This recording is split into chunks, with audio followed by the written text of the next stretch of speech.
New Thought Media Network.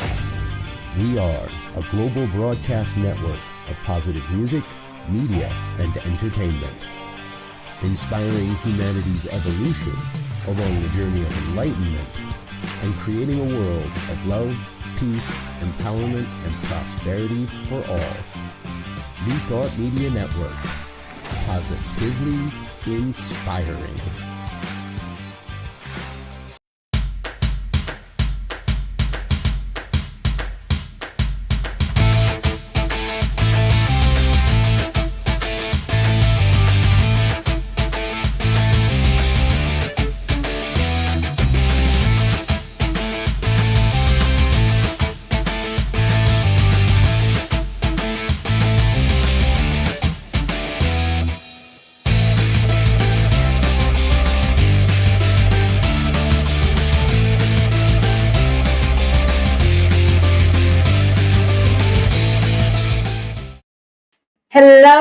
Hello. Welcome to Rockin the Love. I'm Robyn. And I'm Gil, and we are your hosts for Rockin the Love every week on a Wednesday at about 1 o'clock Mountain Time. So we're happy you're here. We are. And we're also married. We're just so you know. Just random information you might want.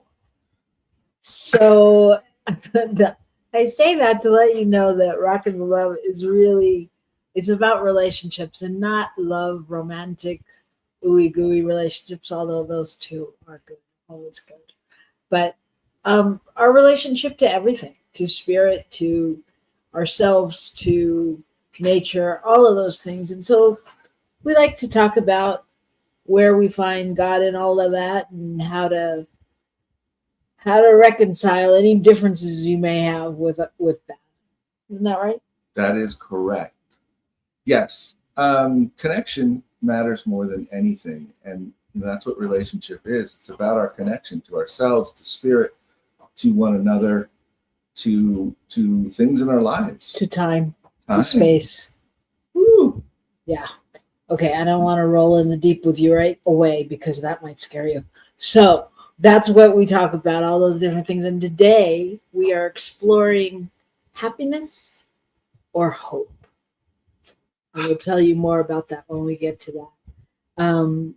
But right now, what's going on for your week? What's going on? You know what? It's been a good week. It's felt like we've gotten a little handle on a few things and feel like things are moving forward. And that's good. I've been riding my bicycle, getting some exercise. That's good.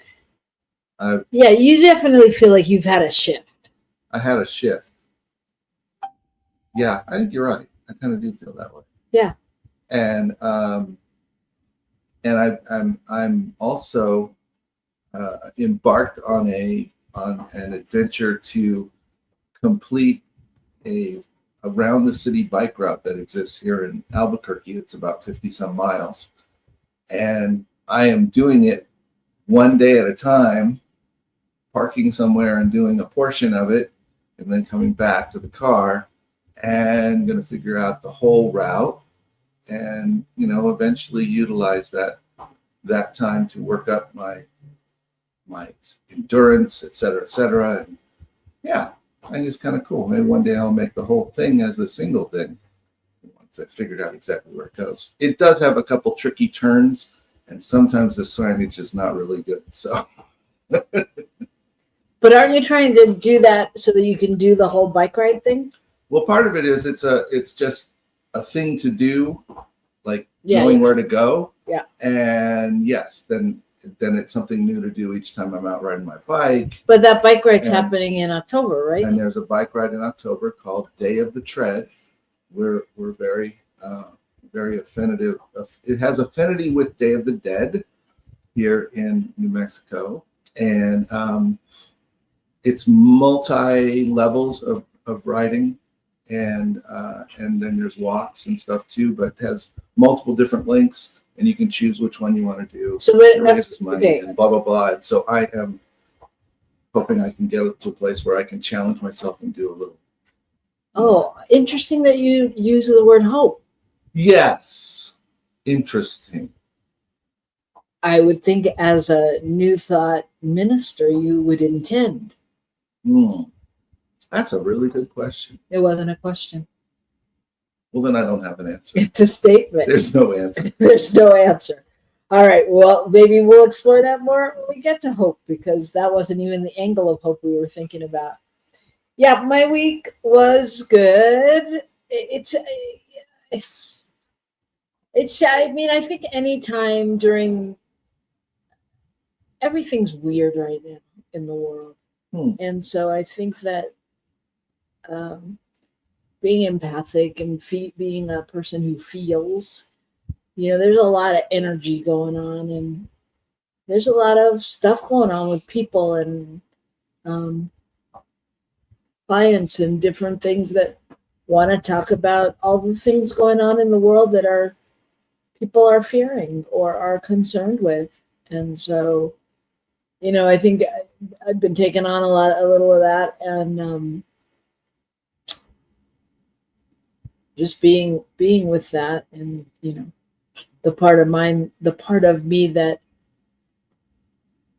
still explores what and why and how and all of that, anchors into what I know, but it's still an exploration.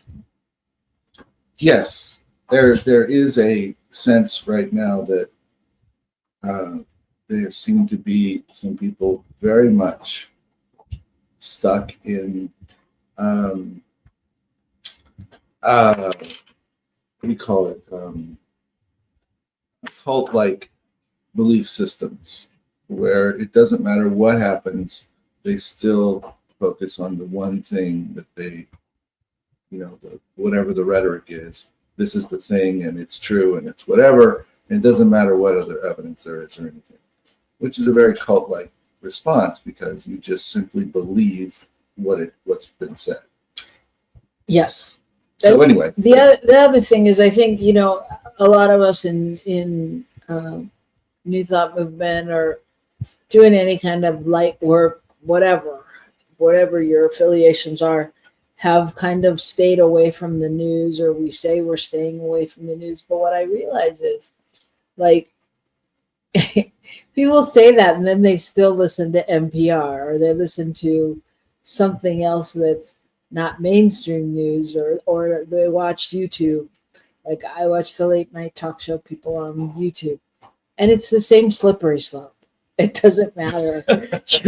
you fall into the same slippery slope if you're doing that. Last night I watched like a couple of things, and then the next thing I knew, I was on this whole thing about Trump and Melania and this and that. And I was like, okay, this is way too much for my brain. I need to turn it off and go to bed. So, yeah, and there's always more to the story than we get, clearly, and the problem is discerning how much of all of that is factual, is real. That's a whole other show. Is Yeah. any of it real? Is any of it real? There's a good question. Is any of it real? The illusion of life. The illusion that we have some kind of control, that we have some kind of. Oh, I have no illusion about that. That we don't have any control, and that we have all the control. And why the hell aren't we using it? Yeah. So our producer reminds us that he hosts the Friday Fireside Chat at 8 p.m. Eastern on New Thought Media Network, and talks about the news with a spiritual spin. And yes, that is a fantastic goal. My question is, how well does that work? Not to say anything about your show. I'm just saying, how well do we take things through our spiritual lens, and how accurately are we taking them in anyway, and all of that stuff? It's just such an interesting question. It is. And speaking of that, we were guests this week, or it's still the same week to me anyway, on what's it called? New Thought Today, with Robert Brzezinski. And that was super fun to talk about new thought in the world today, and how we're managing all that goes on in the world and the exciting things coming up where you too can participate at New Thought in the Desert, which is a conference that's coming up in September, where we'd love for all of you to come. So please, if you're interested, we don't have a flyer to put up during the show, but we should. We will, because next week our guests are some of the organizers from New Thought in the Desert. But it's going to be a fantastic conference. Robert Brzezinski is going to be there as a speaker. People from Agape, Reverend Carlton, Reverend Jason, Cynthia Ambrose, who has a show on New Thought, I believe. I'm looking for a nod from my producer, but he's paying taxes or something, counting his money. Counting his money. He's only got 3 pennies. Cynthia Ambrose, she has a show on New Thought Media. Yeah. We think that's accurate, and if she doesn't have a show, she should. So there you go. But Gil and I will be there doing a workshop, and it'll Reverend Raymond Anderson, who, if you don't know him, he's been on Michael's show, he's been on Robert's show, he chats in the chat every now and then, and he's fantastic. And so we'd love to have you join us, and we'll give you more details about that next week.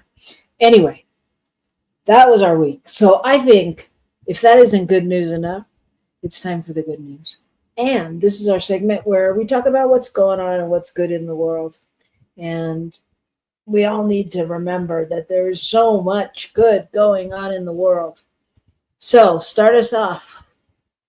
Well, I'd like to talk about a boy who got to be the quarterback for the Carolina Panthers one day. And he's 12 years old, and it's one of his dreams. And he apparently has some kind of rare bone disease, which has caused him to have a bazillion different kinds of treatments and, restrictions and et cetera, et cetera, et cetera. And the Make-A-Wish Foundation approached him and offered him the opportunity to make a wish, and this was his wish. So we got to go there. He got to talk with the other quarterbacks and, have a little powwow, talk with the coach, work out a play he was going to do, and, the whole 9 yards. And he made a touchdown. He was so excited. And the thing that I found really interesting was the comment from the Make-A-Wish Foundation was this: he could choose a dream to help carry him through his recovery, giving him something to look forward to amid the endless doctor's appointments. Wow. So the idea of having something to look forward to, and anyway, that brings up a lot of different interesting thoughts and questions. But that's one of the things we do for one another, is we find ways to help people see possibility. And how many other 12-year-old kids have run a play with all the NFL players on the team they love? Right. Right. So I think that's pretty cool. Pretty darn cool. So that's my good news for the day. That is good news. Yes, it's very cool. And it's always good to see people realize dreams and what great incentives. So that's really great. So my story is about Helsinki. And Helsinki went a full year without a traffic death. And that is thanks to better planned streets and lower speed limits. And I would add to that community collaboration. And so it really impressed me as a story, because I think they really set an intention to have this happen. And everybody played along. And nobody called in the National Guards. Oops, sorry. But so the success is attributed to their multifaceted approach by the city and the residents to involve lower speed limits, public transport improvements, and better street planning. And in the 1980s, the city saw around 30 fatalities a year, and hundreds of injuries and crashes and collisions. And so over the years, the public transportation system like buses and trains improved, and fewer people relied on their cars to get around, and the rates began to fall. And so they did this, and over time, with a focus on the street safety, it led to lower speed limits and more city lanes from 30 miles an hour to 18 miles an hour. Yeah, I just want to say that would be rough for Americans. Yeah, That would be really rough. it would be People rough. do not want to drive slow. It would be rough, Yeah. but you know, I don't. Okay, wait, hold on. So I just want to say before we start discussing it, what did I want to say? I wanted to say like wrap it up. Yeah, the results of it is that over the last 12 months, from July to July, there hadn't been a single traffic fatality, and that's significant.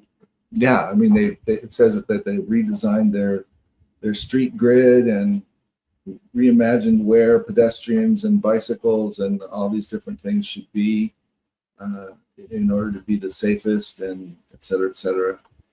Yeah, and I just think it really speaks to collaboration. But what I was going to say to you is there was a time when the speed limit was 75 on the highway as well, and it went down to 65, right? Well, there's a lot of places where, yeah. But in California, I'm just talking Yeah. about California. And I mean, that was like 50 years ago, 60 years ago, or something like that. But what I know about that is that everybody was up in arms about, oh, how can we do this? How can we go down? You know, and so 5 miles, 10 miles, 2 miles, it doesn't matter. If we have an agreement, I mean, what we know as metaphysicians is that if we have an agreement and the speed limit was to go down to 18, 20 miles an hour, the agreement wouldn't necessarily, I mean, I'm talking metaphysically, the agreement wouldn't necessarily be that it would be slower or that it would take more time. Or like they said in that article, that people started taking public transit because it got better. You know, so how do we hold things, I guess is my thing. But anyway, I think that's amazing. I think that it's great that in Helsinki they could do this and that they collaborated, and that I guess nobody's balking there about 18 miles. Well, just a note about changing speed limits here. I think one of the things you might be remembering is during the fuel crisis in the 70s. Oh, maybe. Late 70s. When the national speed limit was lowered to 55 miles an hour, and people were upset. Maybe that's it. Yeah. People were upset.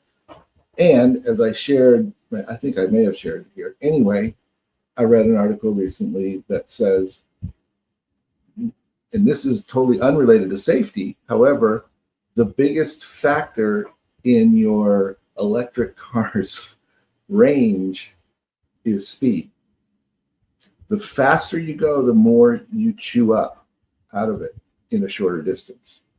You know, so the whole thing with chewing up less gas, the whole idea, and it dropped our fatalities on highways incredibly. Right. But we went back, and now we can drive to Santa Fe at 75 miles an hour in this state. And other states are at 80 and 85 in some places. Well, just something to think about, and in terms of all of those things, because now we're factoring in energy and all those things as well, you know, with electric cars. Anyway, but the good news is it worked, and no fatalities, and collaboration between the people and the government and the city and whatever. So what you're saying is there's hope. And happiness. And that's why we're going to take a commercial break and come right back here, where we will give you both happiness and hope, and who knows what else you'll get. So stay tuned and meet us back here in a few minutes on New Thought Media Network.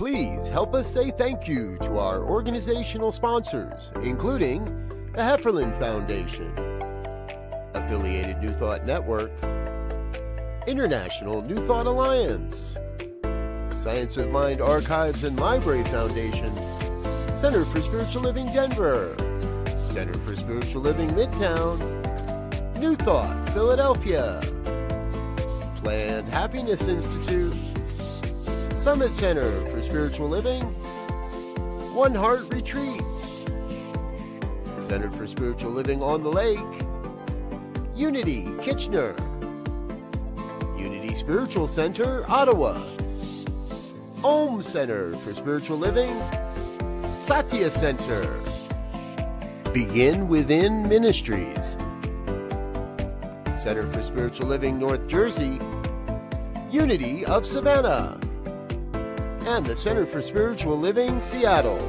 as well as all of our individual donors. Thank you for being part of the New Thought Media Network. Please like, share, and subscribe. New Thought Media Network, positively inspiring.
We are back and we are rocking the love right here, right now. So thanks for being here with us. I'm Robyn. And I'm Gil, and we are happy to have you joining us today because we have a lot of fun talking about relationship. And relationship is a broad topic, and we like to hit it that way, broadly. So we do a lot of different kinds of things. So today we're going to talk about something interesting, and that is about this whole idea of hope and happiness and what is it about. And we had come across a study out of Missouri, University of Missouri, talks about the fact that hope is the key to a meaningful life. And they compiled several other studies and pulled all the various information, and they came down to the decision that hope is more important than happiness, and that experiencing a meaningful life is a central aspect of psychological functioning, and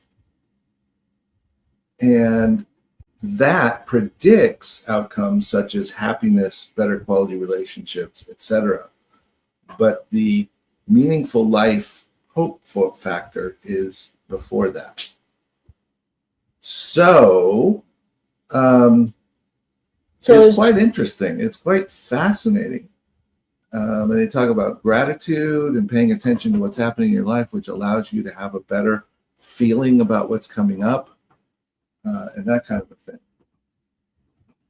So it begs the question: what is hope? Why should or shouldn't we have it in our vocabulary, in our actions, in our? So there you go. What do you think?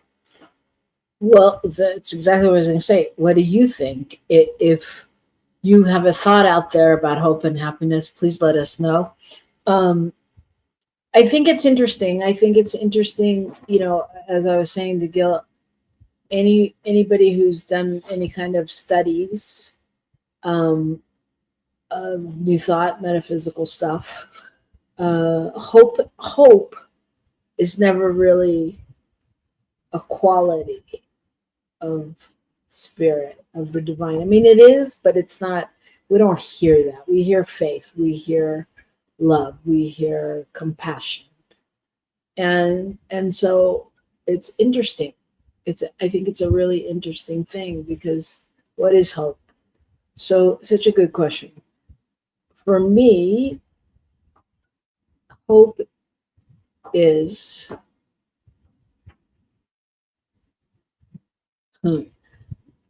this is what's coming through. The idea that there's something more out there that I want. I know there's more than that, but I mean, there's something more out there that you are headed towards, kind of thing.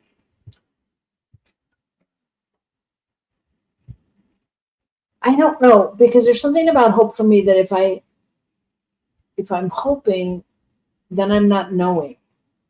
Right. And that is exactly the thing that people get caught up on. Right. And so it's hard, because I tend to know, as opposed to, oh, I sure hope this is going to happen, or I sure hope this goes well. Except maybe in like the frame of kids, because we hope, as our God kids went off to their first day of school yesterday, we hope they'd have a good day. Mm-hmm. Mm-hmm.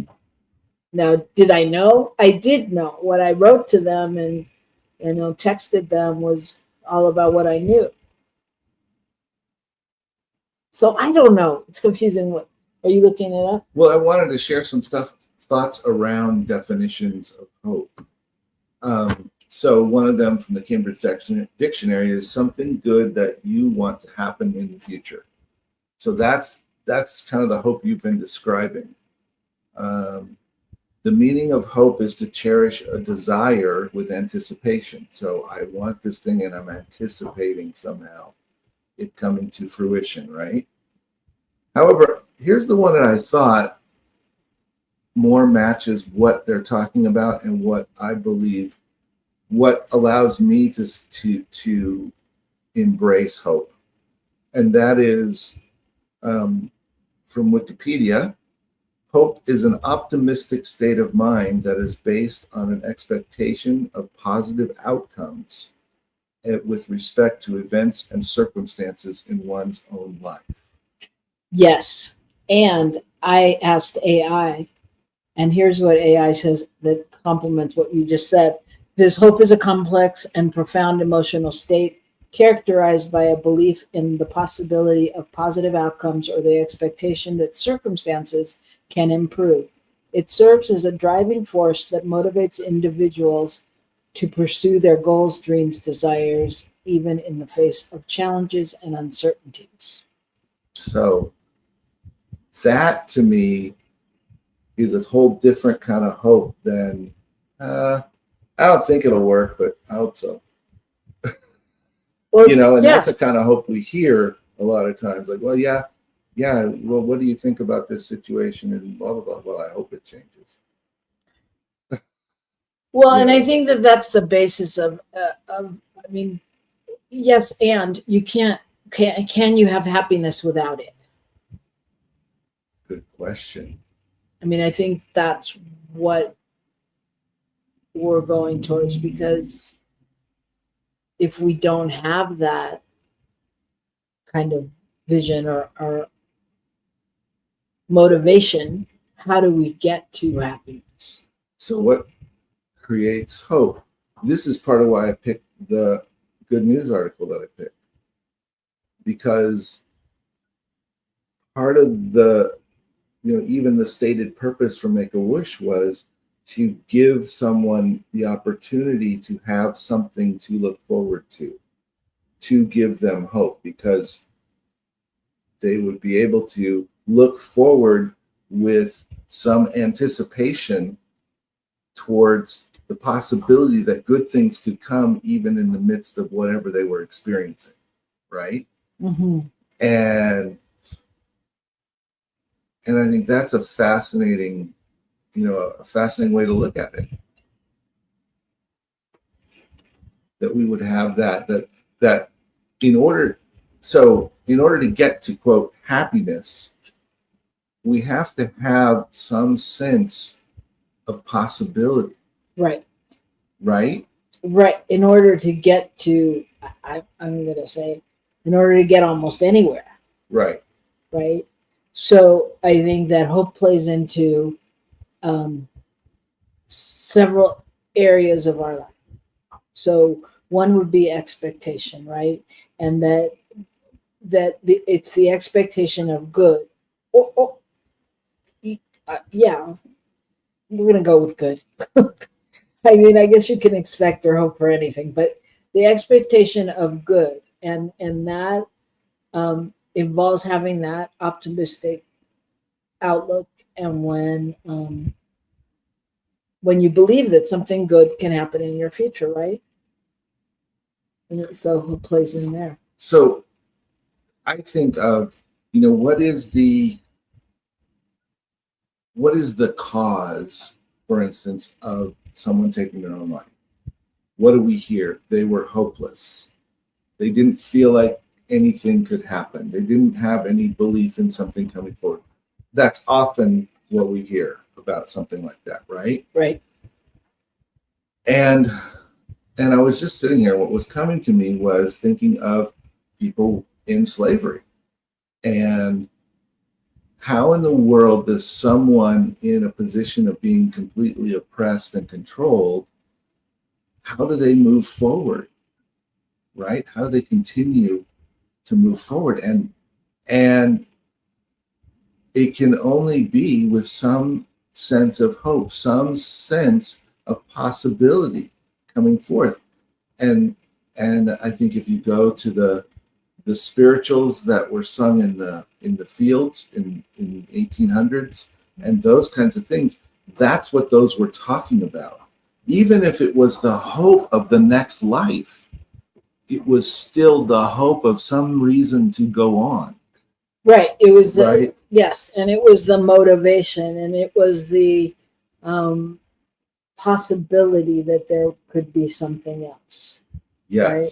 So that hope brings up that it can inspire people to take action and to seek solutions or understand different. No, I don't want to say that. Can help people get through obstacles. Yeah. Interesting. I mean, it really fosters resilience. It gives you that drive to keep going and to go on, right? Well, what are obstacles, right? They're just opportunities and challenges.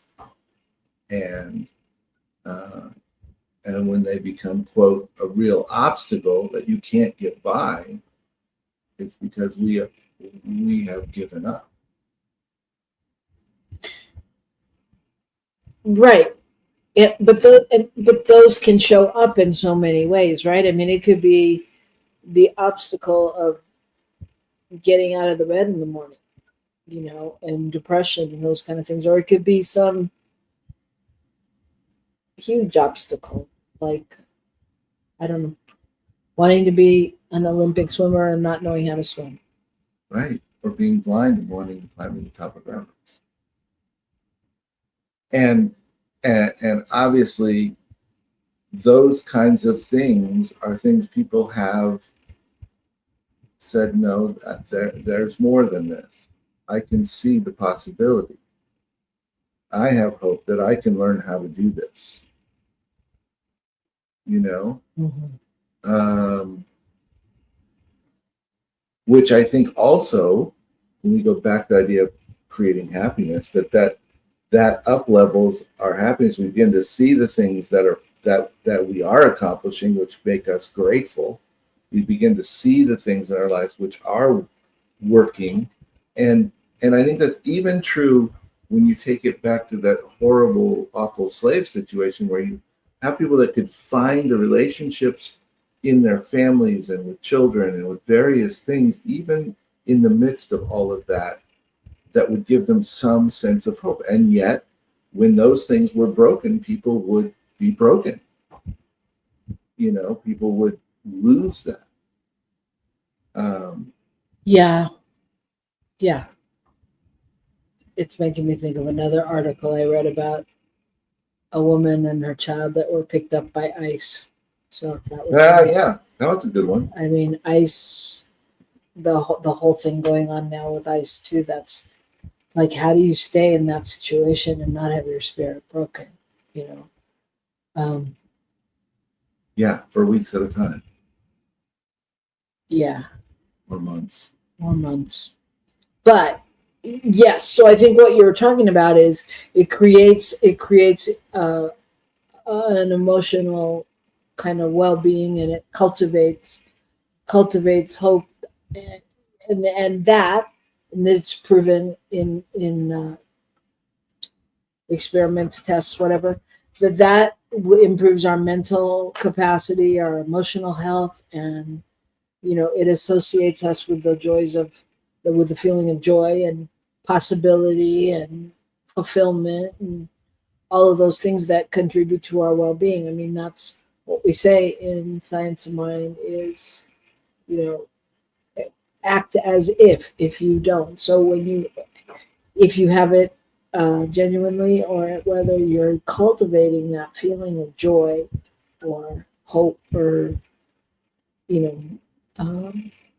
well-being, then you begin to understand and be able to bring that in.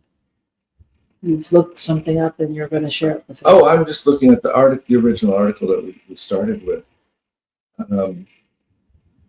So for years, psychology has tied hope to goal setting and motivation, but a team of researchers challenging the idea, showing that hope stands apart as one of the strongest positive emotions that directly fosters a sense of meaning.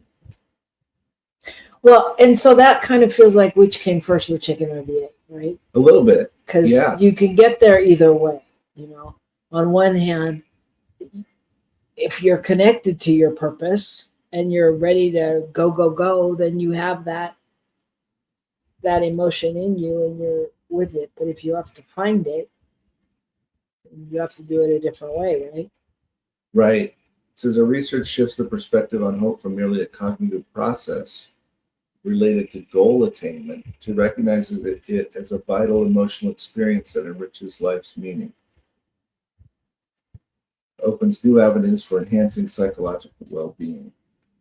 And then they go on to say that they may have really only started to scratch the surface of what this is all about, and their future research will look at the power of hope in especially difficult times. So let's talk about that. Let's talk about hope in these difficult times, because I was thinking, because that's what you hear. We keep hearing, but there's hope.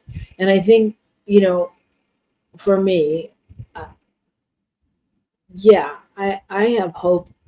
I have hope, but and is it because I've experienced something different, so I know it's possible? Or where does that come from? Well, I think that's one way. That's one way that it exists, is when we have previous experience that tells us some other outcome is possible. Then there's the ability to take in information about other people's experiences, which allows us to have a different understanding and to see the possibility. And the other is faith and trust. Is that knowing you were talking about inside, that we can know what's possible even when we can't see it or understand it. Right. And it sounds airy fairy. It does sound not airy fairy, but I think everybody can understand that, because I think there is an unseen, unknown. I mean, it's something that was built into our values as our human values, right? Uh-huh. Yeah. And I think, I mean, in essence, I feel like, Centers for Spiritual Living, Agape, Unity, New Thought, all those things. I mean, isn't that what they do? They are a center of hope on some level. I mean, because it's kind of like the communal experience of hope, right? Like, where as a group we go and we're fed by the message, which is a positive message, or we talk about it together, or we take a class, but everybody's in that same mindset. Well, you can see the possibility for how, I mean, this is a generalization of the New Thought thing, but for how when we take responsibility for our own life, there are things that we can shift in how we experience it. We can have a major impact on our experience of our life if we choose to take responsibility for it. And I think that's one of the ways. So then the feeling of hopelessness, or there's nothing I can do, shifts, because we realize, yeah, there's some things we can do. There's some stuff that can be altered, and it may not be, quote, doing anything. It may be just my whole understanding of how the world works and my ability to take in information and determine that I don't have to decide that it's good or bad in that moment. I can just take it in as information, which will change my experience of it down the road. Yeah, I hear you, but I do, but I'm still stuck on like that you ministers deliver that message of hope every week, because in essence it doesn't matter what people in the audience or the congregation or whatever the group are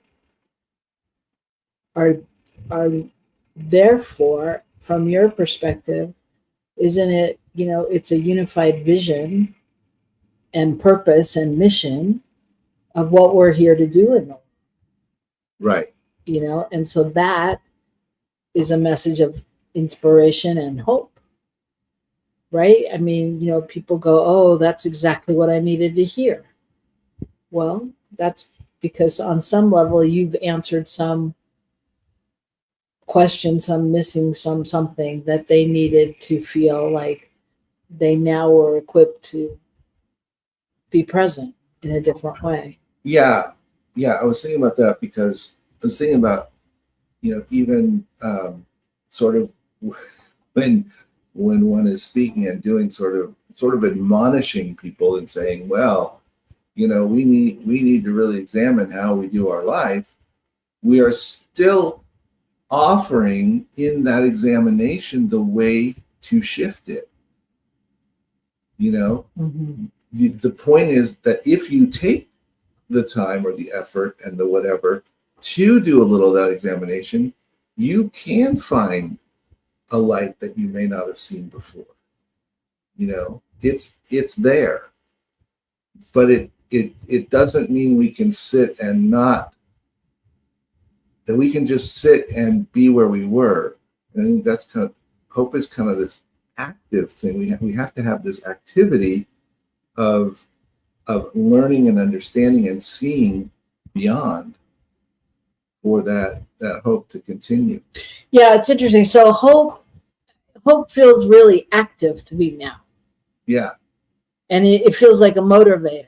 I mean, it feels like a driving force to many of the other things we talk about. Well, I think it is a motivator in a way, but it's also the backdrop around upon which the others can be built. Right, but I'd have to really think it through, but it feels like a really core foundational thing because it leads us to dream. It leads us to believe. It leads us, I mean, we believe in something because we have hope that it will be a certain way, or Well, the dream is really the book is the hope. You know, I don't know. Maybe I'm wrong. It's a thought. the dream is the hope. I don't say more about that. Well,